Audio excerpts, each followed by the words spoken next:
Hello, সুপ্রিয় শিক্ষার্থী এবং অভিভাবকবৃন্দকে স্বাগত জানিয়ে আজকের পর্ব শুরু করছি। আজকের পর্ব হলো মাধ্যমিকের ইতিহাস। ইতিহাসের বিভিন্ন অধ্যায় ভিত্তিক সাল তারিখ।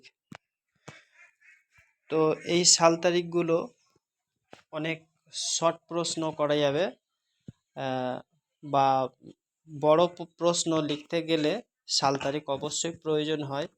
এই জন্য ইতিহাস বইয়ের সমস্ত অধ্যায়ের যে সমস্ত সাল তারিখগুলো পড়তে হবে ইম্পর্টেন্ট, আমি সেগুলো এখানে রেখে দিয়েছি। অবশ্যই মুখস্থ করে নেবে এই সাল তারিখগুলো। অবশ্যই বড় প্রশ্নের ভিতরে সাল তারিখ লিখতে হবে। আবার অনেক সাল ভিত্তিক প্রশ্ন থাকে, সেগুলো অবশ্যই লিখতে হবে পারবে এইগুলো পড়লে।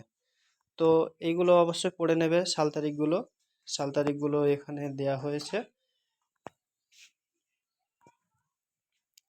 তো প্রিয় শিক্ষার্থী, কোনো রকম গাফিলতি করবে না, এই সাল তারিখগুলো অবশ্যই পড়ে নেবে। আর বিশেষ করে যেগুলো নিচে দাগ দিয়ে মার্ক করা রয়েছে, সেই দাগ দেয়া লাইনগুলো বেশি বেশি করে মুখস্থ করে নেবে। অবশ্যই ইম্পর্টেন্ট।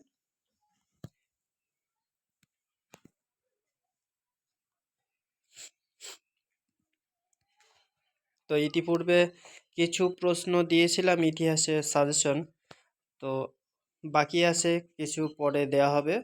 আপাতত এই সাল তারিখগুলো মুখস্থ করবে অবশ্যই। আর যদি আমার চ্যানেলে নতুন হয়ে থাকো তাহলে চ্যানেলটি অবশ্যই সাবস্ক্রাইব করে দেবে। আর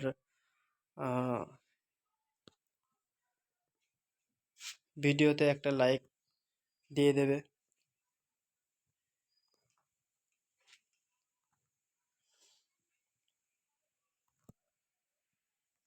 তো প্রিয় শিক্ষার্থী,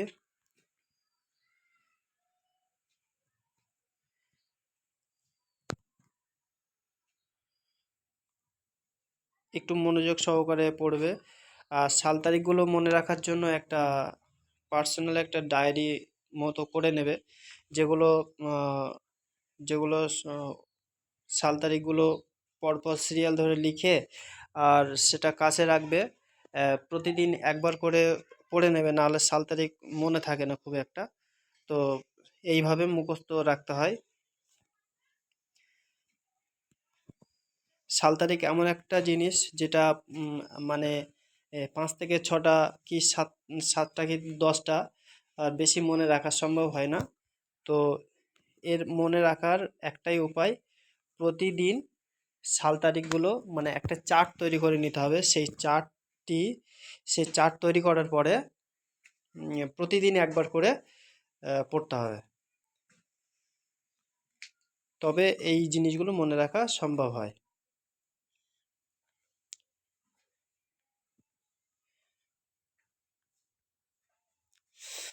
আর সাল তারিখ হিসাবে অনেক প্রশ্নই পরীক্ষায় আসে। যেমন এই কলকাতায় প্রথম ছাপাখানা কত খ্রিস্টাব্দে, শ্রীরামপুর ছাপাখানার প্রতিষ্ঠা, বর্ণপরিচয় প্রকাশ, এটা তো খুবই ইম্পর্টেন্ট প্রশ্ন এবছর আসতে পারে।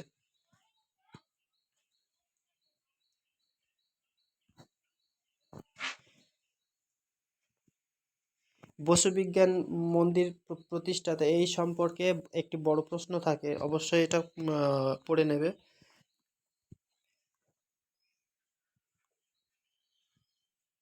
বঙ্গভঙ্গ আন্দোলন সম্পর্কে পরীক্ষায় আসে।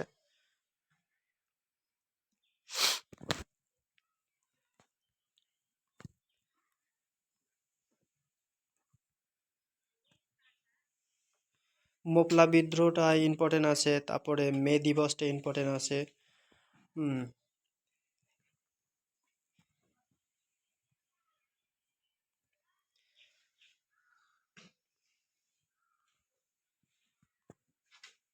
ভারত ছাড়ো আন্দোলন, এটা খুব ইম্পর্টেন্ট আছে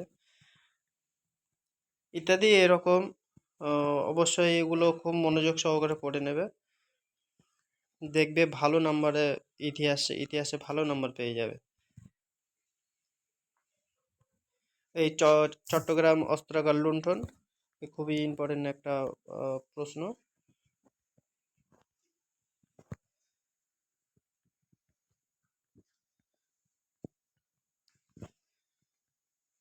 তো সুপ্রিয় শিক্ষার্থী, এরকম ধরনের সাজেশন আবার নিয়ে আসি বাকি সাবজেক্টগুলো বা বাকি যে যেগুলো দিতে হবে।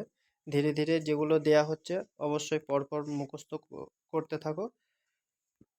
আজকের ভিডিও এই পর্যন্ত, দেখা হচ্ছে পরের ভিডিও। ইতিহাসের বাকি প্রশ্নগুলো নিয়ে ভিডিওতে ফিরে আসছি। ভিডিওটি শেষ পর্যন্ত দেখার জন্য ধন্যবাদ।